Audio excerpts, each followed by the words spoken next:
आते हैं अपने असली टॉपिक पे। देखिए जी, सबसे पहली बात हिंदी वर्णमाला क्या होता है। यानी आज कहने का मतलब देखिए, आप लोग पढ़ाई करते हैं तो पढ़ाई के साथ साथ आपको पॉलिटिकल की जानकारी रहना बहुत जरूरी है, नहीं तो फिर आप पढ़ लिख कर करेंगे क्या। पढ़ाई करने का मतलब ये नहीं कि आप पढ़ने लिखने में पूरा समय अपना बिता दीजिए, नहीं। पढ़ाई करने के साथ साथ आप देश की समाज सेवा भी करिए। देश की बता रहा हूँ कि राजनीति में भी घुसिए, जानिए कि हर चीज क्या होती है।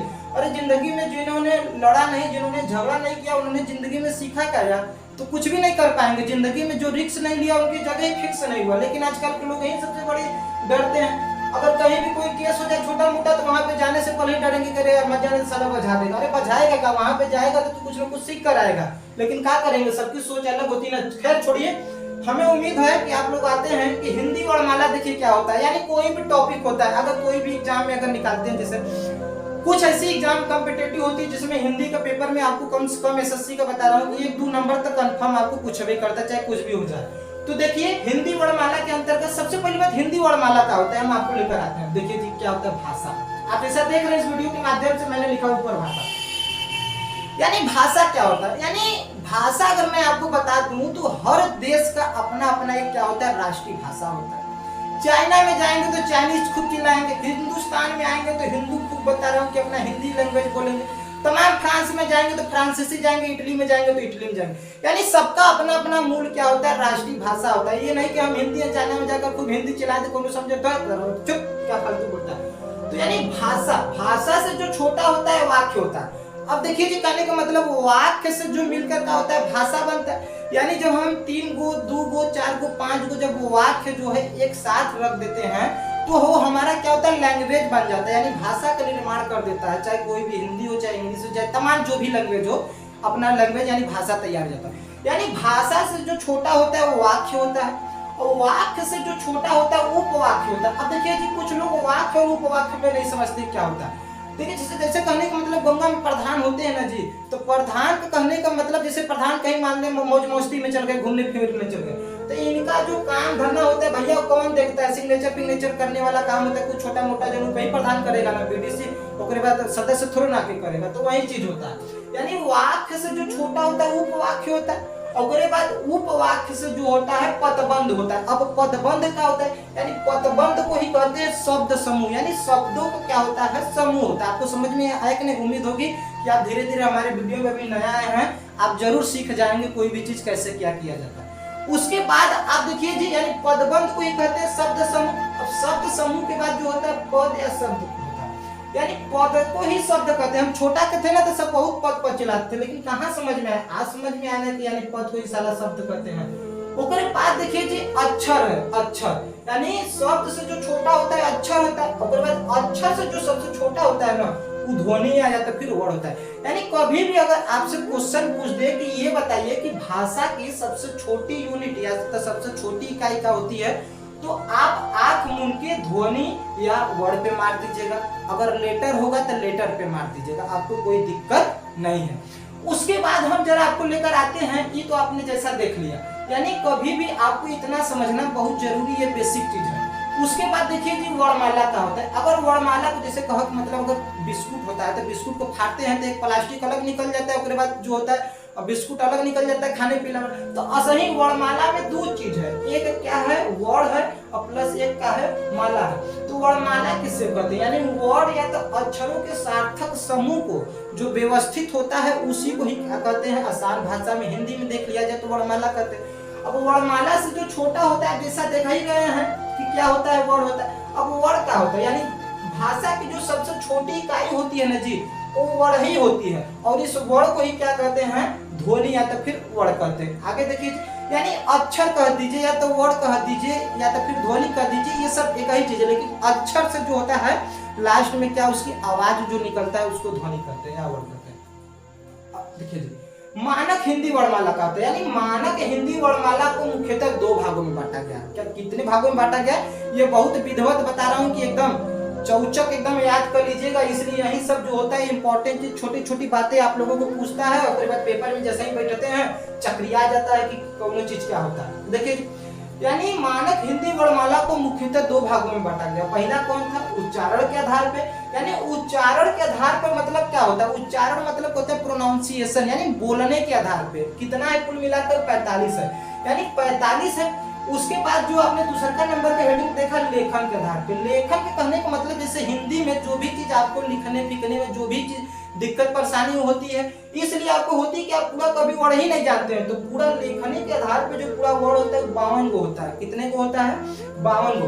अभी जैसे 45 गो यानी उच्चारण के आधार पे है हिंदी वर्णमाला में, यानी बोलने के आधार पे ना, तो इसमें स्वर यानी कॉन्सोनेंट और वॉवेल जो है दोनों की संख्या कुल मिला के 45 है। उसके बाद जो लिखने के आधार पे है इनकी संख्या कुल कितनी है? 52 है। यानी इसमें भी आपको जो है स्वर और बाद व्यंजन कुल मिला के 52 है। तो देखिए आगे क्या है, जैसे आप देख रहे हैं कि हेडिंग बता रहा हूँ कि उच्चारण के आधार पे, यानी आप देखिए जो उच्चारण के आधार पे जो 35 गो, यानी अगर 45 गो कुल वर्ड है, कुल लेटर है, तो जिसमें 35 गो व्यंजन है प्लस 10 गो आपका क्या है? स्वर है। तो हम आपको आगे जरा आपको दिखाते हैं कि कौन कौन व्यंजन होता है, उसके बाद कौन कौन स्वर होता है। मजदूर होते हैं बेचारे, जो खटते खटते उनकी जिंदगी झंड हो जाती है, फिर भी कुछ नहीं कर पाते हैं। गौवा के कोनो एक ही बार कोनो लड़का प्रधान अगर कोनो बन जाए, अनपढ़ रहेगा, भलुक से बता रहा, कुर्ता कुर्ता झाड़ के मोछ टाइट करके चलेगा। एक ही बार में देखेंगे कि घर जो है ओकरे बाद झोपड़ी से उसका जो है ताजमहल बन के ओकरे बाद बुलेट 4 चक्का से स्टार्ट कर देगा निकलने। खैर वो छोड़िए, लेकिन हम आते हैं अपने टॉपिक पर। देखिए जी व्यंजन यानी हिंदी वर्णमाला के अंतर्गत जो आपका उच्चारण के आधार पे कुल 45 गो वर्ड था, तो उसमें जो आपका 35 गो व्यंजन है, उसके बाद जो आपका 10 गो स्वर है, तो कुल जोड़ देंगे तो आपस में कितना हो जाएगा? 45 गो। तो आखिर कौन कौन व्यंजन है पहले मैं आपको 100% इस वीडियो में क्लियर कर दूं। तो देखिए जी, यानी व्यंजन जो होता है ना, सबसे पहली बात व्यंजन क्या होता है हम आपको समझा दें। यानी जो स्वरों की सहायता से बोला जाता है उसे क्या कहते हैं? व्यंजन। यानी कहने का मतलब वो भैया क्या करता है? गुलामी वाला जिंदगी जीता है। यानी अगर उसमें अगर स्वर अगर नहीं आया तो उसके बिना ये ससुरा के नाती है जवान है ना, ये कहेगा कि भैया हमसे बता रहे हैं कि कोनो काम में नहीं होगा। यानी जैसे क है तो क बोलेंगे तो क के लास्टवा में क्या आएगा? अ आएगा। ये केकरे सहारे जिंदगी जी रहा है? गुलामी वाला जिंदगी जी रहा है। कर हमको कहेगा तो वही हम जो है कि चलेंगे, नहीं तो फिर जैसे वो कहेगा हम वैसा ही करेंगे। वो गोबर को कहेगा चौन प्रकाश, तो हम भी कहेंगे गोबर को चौन प्रकाश। लेकिन देखिए जी, यानी ये जो आप व्यंजन देख रहे हैं ना, तो इसको भी कई कैटेगरी में बांटा जाता है, जैसे 1 ग्रुप, 2 ग्रुप, 3 ग्रुप। ये कहा मतलब जैसे 100 को लड़का है, 100 को एक लगवा बैठा के खिला देंगे, तो जब भीड़ में बता रहा हूँ कि घर जाएगा पुड़िया नजीर, तो सभी को अगर बता रहा हूँ कि 10-10 के स्टेप में अगर खिलाएंगे तो सबको आराम से खिला देंगे।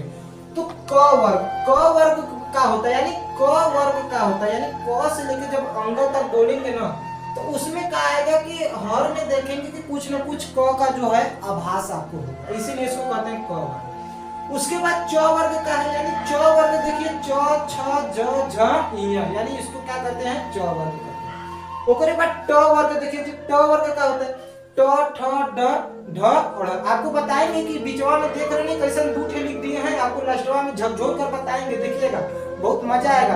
हम भी जब छोटा के थे ना, तब मैडम ऐसी हम लोगों की बता रहे कि लतखोर होती थी कि जवन मन करता है तवन पढ़ा के गोबर गैरेज चल जाती थी। उसके बाद हम लोग किताब लेके इतना परेशान होते जाते थे, पूरा गांव भी बताने दौड़ जाते थे, लोग नहीं बताते थे कि आखिर है क्या। लेकिन आज मैं आप लोगों को इस वीडियो में 100% आपको पूरा क्लियर कर दूंगा। तो वर्ग देख रहे हैं जैसा, तो वर्ग में आपका क्या है? त, ध, न 5 गो। उसके बाद प वर्ग में देखिए क्या? प है, फ है, ब है, भ है, म है।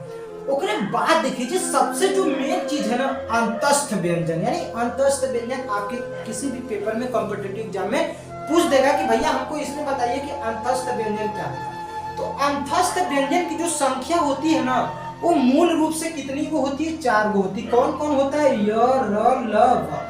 अब अंतस्थ व्यंजन होता क्या है? पहली बात हम आपको ये जरा बहुत आसान भाषा में समझाएंगे। यानी जब कहने का मतलब, जैसे आपका कहने का मतलब 45 को पूरा क्या है? वर्ड। क्या है? 45 को पूरा क्या है? वर्ड। तो जब 45 का आधा जब आप करेंगे, अंतस्थ का मतलब क्या होता है? यानी आधा। तो जब 45 का जब आधा करेंगे तो करीब करीब जो है आपका 22.5 जो है आपका आएगा। तो जब 22.5 यानी 22 मान लीजिए, तो 22 आप स्टार्ट करिए कि ऊपर से लेके कहाँ आ रहा है। यानी 1 2 3 4 5 6 7 8 9 10 11, 12, 13, 14, 15, 16, 17, 18, 19, 20, 21, 22 यानी 22 है। तो जब 21 यानी 22 में जा रहा है तो 21 वाला ग्रुप यानी पूरा छोड़ दीजिए, वो किस में आएगा, आपका प वर्ग में आएगा। जैसे ही उसका अगला जो आपका स्टेप आएगा उसी को कहते हैं अंतस्थ व्यंजन, यानी जो आपका स्वर ओकरे बाद वॉवेल यानी कहने का मतलब व्यंजन ओकरे बाद स्वर मिलाकर जब आधा करेंगे तो जो व्यंजन से शुरुआत करेंगे, जैसे ही जो 21वां का पूरा वर्ग खत्म हो जाएगा, जैसे ही जो है 22वां स्टार्ट होगा वो आपका क्या हो जाएगा, अंतस्थ व्यंजन। तो अंतस्थ व्यंजन देख रहे हैं य र ल व। ओकरे बाद आपका क्या रहा है, उष्म व्यंजन। उष्मा व्यंजन यानी उष्म व्यंजन क्या होता है, यानी जब हम कोई भी जैसे अक्षर बोलते हैं ना तो हमारे स्वर यानी कहने का मुंह के पहले जो होता है स्वर यद देख रहे हैं ना, स्वर कंठ होता है, यानी कंठ से जो होता है उष्मा यानी रगड़ के, फेफड़ा से जो होता है रगड़ के जैसे आवाज, जैसे कहने का मतलब भैया कोनो पत्थर जैसे सड़किया पे हम लोग बचपन में होते थे तो रगड़ कर चलते थे तो देखते थे धुआं फेंक देता था ना, गर्मी फेंक देता था, आग धलेता था ना, तो वैसा ही यही है ना आपका उष्मा व्यंजन, यानी जिसमें क्या हो, घर्षण रगड़पन हो, हीट हो, क्या हो, आवाज जो निकले कहने का मतलब हीट करके उष्मा करके रगड़ फगड़ के निकले, यानी बॉडी जो है खूब एकदम आवाज निकले मुंह से, तो उसको कहते हैं उष्मा व्यंजन। तो उष्मा व्यंजन कौन देख रहे हैं, स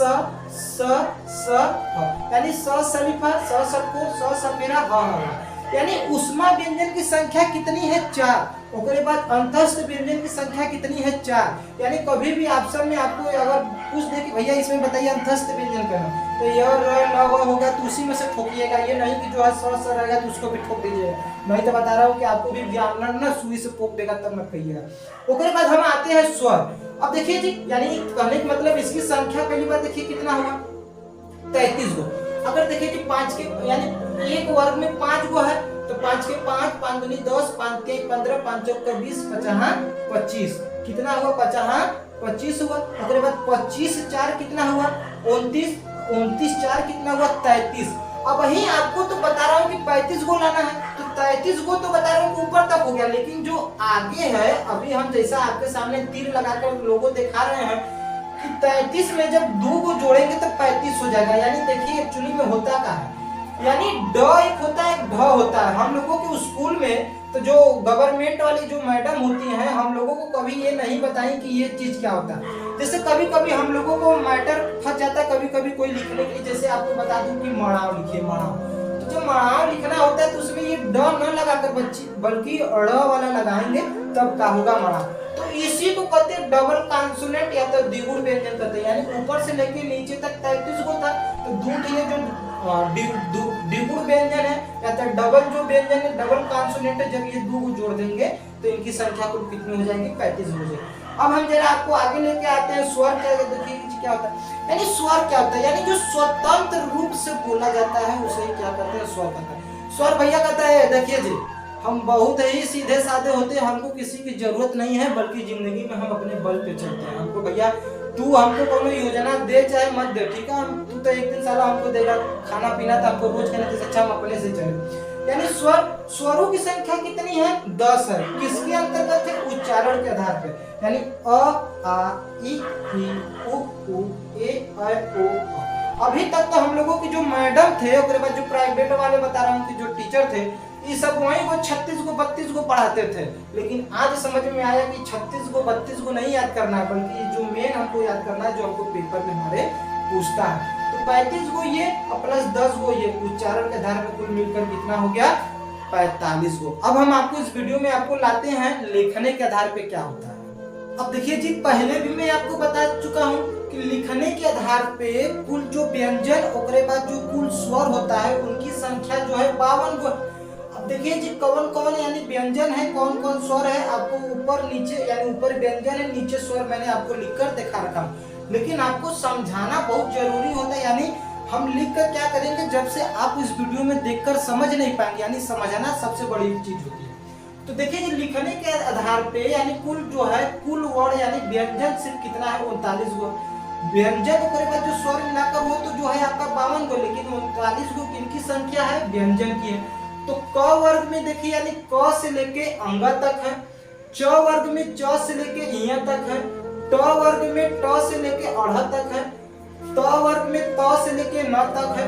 पहले हम लोगों को पता है गधैया कोल में एक हम लोगों की मैडम होती थी, बहुत मारती थी किनके प्रति, ट और त में लोग अंतर नहीं समझ में आते थे, और हम लोग भी ना बहुत लापरवाहियां होते थे। पढ़ाती थी मैडम उधर तो हम लोग भी पीछे बता रहे कि ब्रेंच पे बैठ के जो झांकते थे पिछवाड़े की तरफ, बहुत बचपन में बहुत अलग अलग बातें होती थी।